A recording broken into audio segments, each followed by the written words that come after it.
Hello dear students, मैं हूं मिथिलेश कुमार और आप सभी लोगों का स्वागत करता हूं उदित फार्मेसी के ऑनलाइन लर्निंग प्लेटफॉर्म पर। कैसे हैं आप सभी लोग? आशा करता हूं अच्छे होंगे, स्वस्थ होंगे और मस्त होंगे। ह्यूमन एनाटॉमी एंड फिजियोलॉजी का टॉप 100 एमसीक्यू सीरीज का सेकेंड लास्ट पार्ट 5 है। अभी तक हम लोग सुटिक्स कंप्लीट कर चुके हैं, कोग्नोसी कंप्लीट कर चुके हैं, बस ये एचएपी का बचा हुआ है। एचएपी भी कवर कर देंगे, कोई दिक्कत नहीं होगी। ठीक है, तो चलो भाई, पार्ट 5 में अभी तक हम लोग क्वेश्चन नंबर 60 तक कर चुके हैं। 61 नंबर क्वेश्चन है आप सभी के स्क्रीन पर, इसका जवाब दीजिए, है ना। हाँ, तो क्वेश्चन नंबर 61 है इसका जवाब दीजिए आप सभी लोग और मस्त एंजॉय कीजिए आप लोग, क्योंकि क्वेश्चन एंजॉय करने लायक है, बहुत अच्छा लगेगा। एक बच्चा पूछ रहा है एग्जाम डेट चेंज होगी। अब क्या चेंज होगी भाई? Name the only movable bone in the skull of man. बताओ भाई, पूरे स्कल में एक ओनली मूवेबल बोन कौन सा है? तो ओनली मूवेबल बोन कौन सा होता है? Ethmoid bone, ethmoid bone, mandible, nasal या lacrimal bone. Name the only movable bone in the skull of a man. तो स्कल में ओनली मूवेबल बोन एक ही है, जो कि लोअर जॉ है, मैंडिबल है। मैंडिबल जो कि लोअर जॉ होता है, लोअर जॉ को ही मैंडिबल कहते हैं ना। यही एकमात्र मूवेबल बोन है, यही एकमात्र मूवेबल बोन है जो कि आपके स्कल में प्रेजेंट होती है। Correct answer B. तो थोड़ा सा देखो आपके स्कल के बोन्स के बारे में बता दिया जाए। These bones forms the facial structure. Total face में 14 बोन्स होते हैं, 14 बोन्स होते हैं। Nasal bone bridge of the nose. Maxilla upper jaw बनाता है, मैक्सिला अपर जॉ बनाता है। जाइगोमेटिक बोन चिक बोन कहलाता है, गाल के पास की हड्डी है। Palatine bone back part of the palate बनाता है। लेक्राइमल बोन नियर आइज, आंखों के पास होता है। इन्फीरियर नेजल कॉन के inside the nasal cavity, vomer nasal septum बनाने का काम करता है। मैंडिबल लोअर जॉ है जो कि ओनली मूवेबल बोन होता है। ठीक है। चलो भाई, ये है आपके फेशियल बोन 14 जिसको आपको दिखाया गया है। देखो क्वेश्चन नंबर 62 उसी से रिलेटेड है। Cheek bones are formed by. Cheek bone किसको कहते हैं? चिक बोन किसको कहते हैं? Zygomatic bone, nasal bone, lacrimal bone या palatine bone. Cheek bones are formed by. तो चिक बोन अगर हम लोग बात करें, चिक मतलब होता है गाल, तो गाल की हड्डी होती है जाइगोमेटिक बोन्स। क्या होते हैं? जाइगोमेटिक बोन्स होते हैं। क्या होते हैं? Cheek bones are formed by zygomatic bones, zygomatic bone के द्वारा बनता है। ठीक है। Total number of facial bones in the human skull is. Human skull में total number of facial bone कितने होते हैं? फेशियल हड्डियों की संख्या कितनी होती है? 8, 10, 14, 22। तो फेशियल हड्डी, तो फेस में क्या को क्रीम लगाएंगे? 14 को क्रीम लगाएंगे तो 14 हड्डी, है ना। फेशियल बोन कितने होते हैं? 14। फेशियल बोन कितने होते हैं? 14, 14। क्वेश्चन नंबर 64 है, which of the following is a cranial bone. इसमें से कौन सा क्रेनियल बोन है? जवाब दो। मैक्सिला, मैंडिबल, फ्रंटल या फिर जाइगोपेटिक। तो क्रेनियम में मारेंगे 8 जाएगा। याद करो क्रेनियम क्या था? ब्रेन की आउटर कवरिंग। 8 बोन होता है। 8 बोन का नाम हमने बताया था एफ पॉट से। तो F4 फ्रंटल, फ्रंटल ऑप्शन में है, मार दो आंसर। बाकी मैक्सिला, मैंडिबल, जाइगोमेटिक ये सब फेशियल बोन है, ना कि क्रेनियल बोन है। ठीक है। हाँ, तो क्रेनियल बोन में आपके कौन कौन से ट्रिक आते हैं? तो हमने बताया था ट्रिक है इसका FPOT पॉट से, F पॉट से। F4 फ्रंटल, फ्रंटल एक होता है। फिर P4 पेराइटल, पेराइटल 2 होता है, पेराइटल इधर इधर है। फिर टेम्पोरल इधर इधर है, टेम्पोरल भी 2 होता है, पेराइटल टेम्पोरल। फिर है उसके बाद है ऑक्सीपिटल, ऑक्सीपिटल भी एक होता है। फिर स्फेनॉइड, स्फेनॉइड भी एक होता है, इथमॉइड भी एक होता है। ठीक है। तो F पॉट से यानी 8 क्रेनियल बोन है। These bones protect the brain, जो कि ब्रेन को प्रोटेक्ट करते हैं फ्रॉम स्कल अपर पार्ट। ठीक है। टोटल 8 बोन्स हैं। फ्रंटल बोन जिसको फोरहेड रीजन में पाया जाता है। पेराइटल बोन्स एक इधर है एक इधर है, top and side of the skulls. And temporal bone आपके नियर ईयर्स, कान के पास पाया जाता है। Occipital bone back of skull, back के में पाया जाता है। Sphenoid base of the skull बनता है। इथमॉइड में बिटवीन आइज, आंखों के बीच में होते हैं। ठीक है। Question number 65, the thickest layer in the heart is. Heart के अंदर जो थिकेस्ट लेयर है वो कौन सा है? हार्ट के अंदर जो थिकेस्ट लेयर है, endocardium, myocardium, epicardium, pericardium. Thickest layer in the heart, heart में जो थिकेस्ट लेयर है वो क्या है? तो देखो हार्ट के 3 लेयर होते हैं, 3 लेयर में से सबसे थिकेस्ट लेयर, सबसे बाहरी लेयर होता है एपिकार्डियम, बीच वाला मायोकार्डियम, अंदर वाला एंडोकार्डियम। तो थिकेस्ट लेयर जो होता है वो होता है मायोकार्डियम, थिकेस्ट लेयर होता है मायोकार्डियम, ठीक है। Thickest layer in the heart, heart के अंदर जो सबसे थिक लेयर है, मोटा लेयर है, वो मायोकार्डियम है, करेक्ट। हाँ, largest gland in the human body, human body की सबसे बड़ी ग्लैंड कौन सी है? Pancreas, liver, thyroid, adrenal. जवाब दीजिए आप सभी लोग, है ना। तो largest gland in the human body, human body की सबसे बड़ी ग्लैंड कौन सी है? तो लीवर, लीवर होती है, 1.5 किलो वजन होता है ना, 1.5 kg वजन होता है, किसका? लार्जेस्ट ग्लैंड है, इसीलिए इसको लार्जेस्ट ग्लैंड कहते हैं। तो लीवर क्या है? Largest gland of human body, human body की सबसे बड़ी ग्रंथि है। Both endocrine and exocrine nature इसमें होता है। इसका वजन होता है 1500 ग्राम। शेप होता है वेज शेप, इस तरीके के वेज शेप में होते हैं। कलर रेडिश ब्राउन कलर का होता है, ठीक है।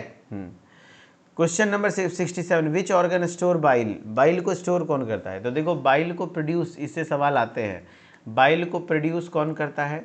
तो बाइल को प्रोड्यूस करता है आपका, बाइल प्रोड्यूसिंग कौन है? Liver, liver.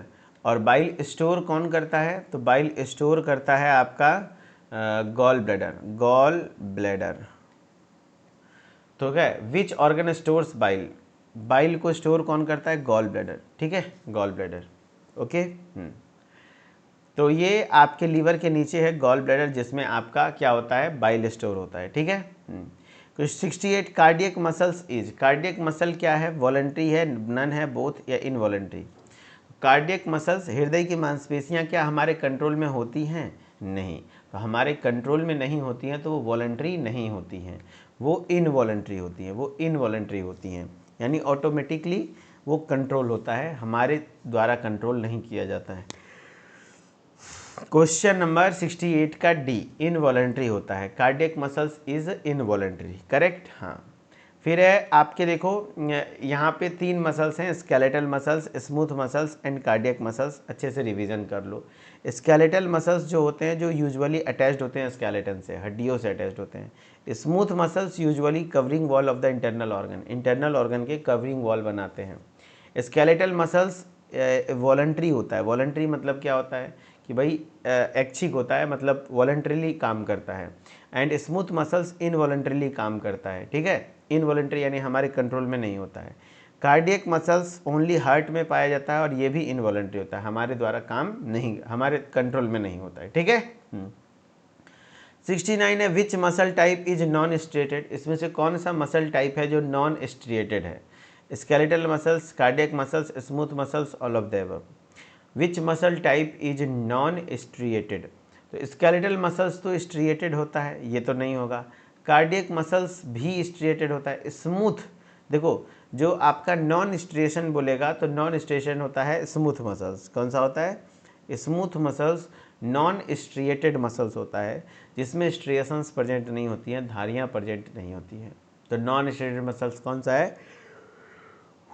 स्मूथ मसल्स, ठीक है। क्वेश्चन नंबर 70 है, which muscles is found in the walls of internal organs, internal organ के वॉल में कौन सा मसल्स पाया जाता है? स्केलेटल मसल्स तो हड्डियों से जुड़ा होता है, कार्डियक मसल्स तो हार्ट में पाया जाता है, स्मूथ मसल्स यस, कौन सा मसल्स है जो इंटरनल ऑर्गन में पाया जाता है, जैसे स्टोमक, इंटेस्टाइन वगैरह, जो इनवॉलंटरी भी होता है, स्मूथ मसल्स। कैसा होता है सर? स्मूथ मसल्स होता है, बहुत बढ़िया। क्वेश्चन नंबर 71 है, the tiny air sac present in human lungs are called, जो छोटे छोटे एयर सैक प्रेजेंट है ह्यूमन लंग्स में वो क्या कहलाते हैं? The tiny air sacs present in the human lungs are called, human lungs में जो छोटे छोटे हवा के भरे हुए गुब्बारे पाए जाते हैं वो क्या कहलाते हैं? तो alveoli, bronchus, bronchioles, all of this. तो टीनी एयर सैक, छोटे छोटे जो हवा से भरे हुए गुब्बारे हैं जो लंग्स में पाए जाते हैं वो एल्वियोलाई कहलाते हैं। वो क्या कहलाते हैं? एल्वियोलाई कहलाते हैं, एल्वियोलाई कहलाते हैं, करेक्ट। हाँ, वो एल्वियोलाई कहलाते हैं, बहुत बढ़िया। Anatomy is the study of, anatomy में किसकी स्टडी करते हैं? फिजियोलॉजी का, फंक्शन का, स्ट्रक्चर का या एबनॉर्मलिटीज़ का? तो याद रखना एनाटमी में हम लोग ऑलवेज स्ट्रक्चर की स्टडी करते हैं, एनाटमी में स्ट्रक्चर की स्टडी करते हैं।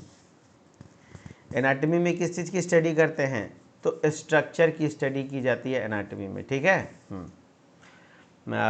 Anatomy deals with the structure of the body. Anatomy में बॉडी के स्ट्रक्चर की स्टडी करते हैं एंड इट्स पार्ट्स, उसके पार्ट्स की।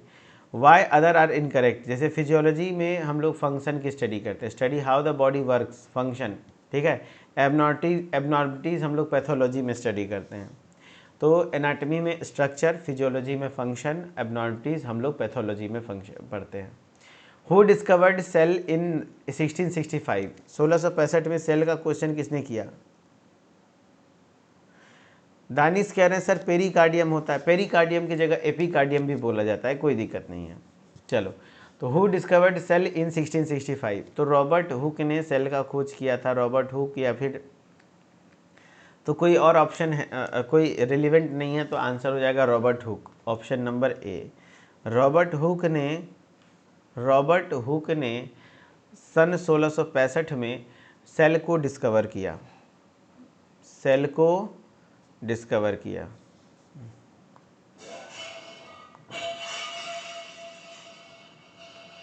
हु डिस्कवर्ड सेल इन 1665, तो रॉबर्ट हुक, ठीक है। रॉबर्ट हुक ने सेल की खोज की थी। फिर है, देखो भाई, discovery of cell in 1665, Robert Hooke ने सेल को खोज किया था, याद रखना। लिविंग सेल पूछा जाता है, लिविंग सेल की खोज किसने की थी? लिविंग सेल की खोज की थी A V. Leeuwenhoek, Anton van Leeuwenhoek, Anton van Leeuwenhoek ने किया था। लिविंग सेल की खोज किसने की थी? एंटोन वॉन ल्यूवेनहुक ने।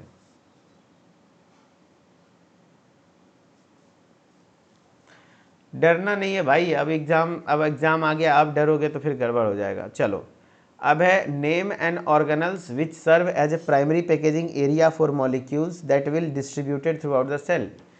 मेनली पैकेजिंग का काम, यहाँ देखो कौन सा ऑर्गेनल है जो कि मेनली पैकेजिंग का मुख्य कार्य कर रहा है। Packaging area for molecules that will distribute throughout the cell.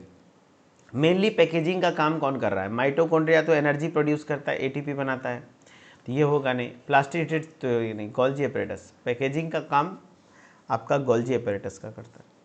Packaging का काम किसका होता है? गोल्जी एपरेटस का होता है, ठीक है। हाँ,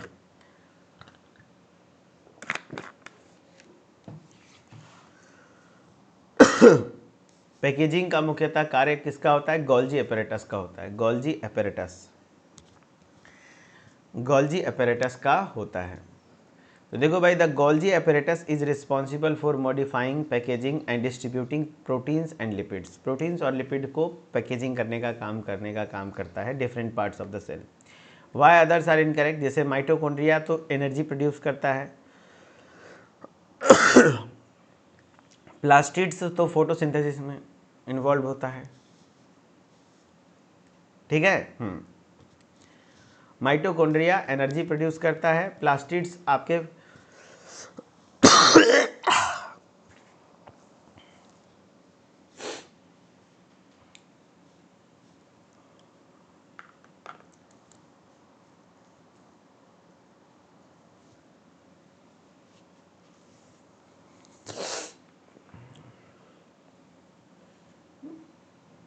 थोड़ा सा आज मेरी तबीयत सही नहीं लग रही है, होता है कभी कभी।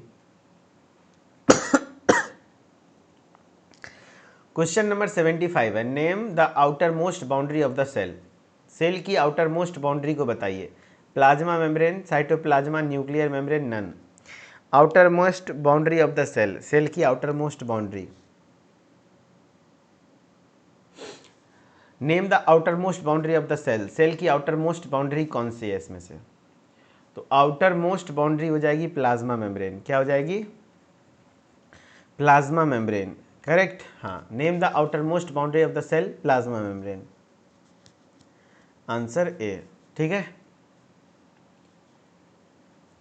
देखो, प्लाज्मा मेम्ब्रेन की बात करें तो इसी को सेल मेम्ब्रेन कहते हैं। ये outer most boundary of the cell है, सेल की आउटर मोस्ट बाउंड्री है। It controls the movement of substance in and out of the cell. Cell के अंदर आना और सेल के बाहर जाने की प्रक्रिया को ये कंट्रोल करने का काम करते हैं। बाकी साइटोप्लाज्म इंटरनल फ्लूइड होते हैं सेल का, नॉट अ बाउंड्री, ये बाउंड्री नहीं है। Nuclear membrane surrounds the nucleus, ये न्यूक्लियस को सराउंड करने का काम करते हैं, नॉट होल सेल, ये पूरे सेल को कंट्रोल नहीं करते हैं, ठीक है। हाँ चलो भाई, क्वेश्चन नंबर 76 है, bones are connected to each other by, bones आपस में कनेक्टेड होते हैं किसके द्वारा, कोलाजन, टेंडन, कार्टिलेज, लिगामेंट।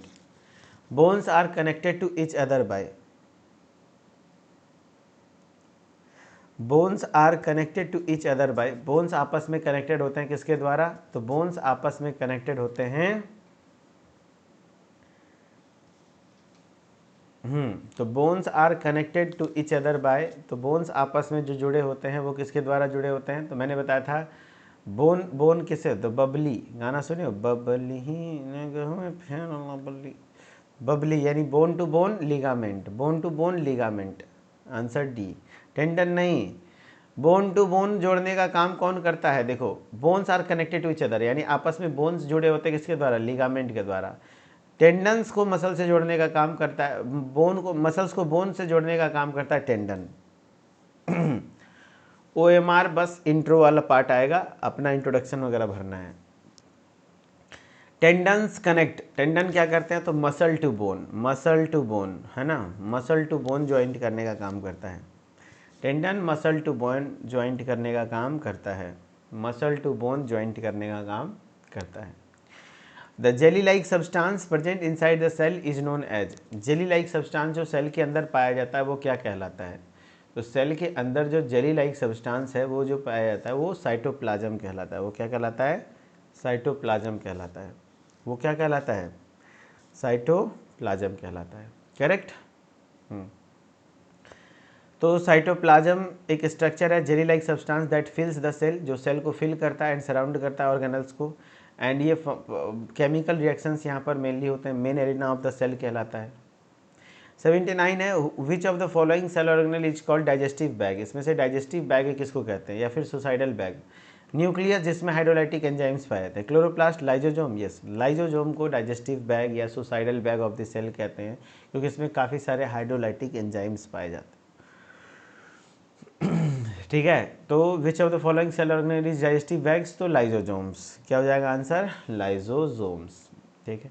तो lysosomes contain digestive enzymes, lysosome में डाइजेस्टिव एंजाइम्स होते हैं that break down the waste material, जो वेस्ट मटेरियल को ब्रेक डाउन करता है, and so they are called digestive bags, इसीलिए इसको digestive bag of the cell कहते हैं। न्यूक्लियस कंट्रोल करता है सेल की एक्टिविटीज़ को, chloroplast involve in photosynthesis, mitochondria energy produce करने का काम करता है,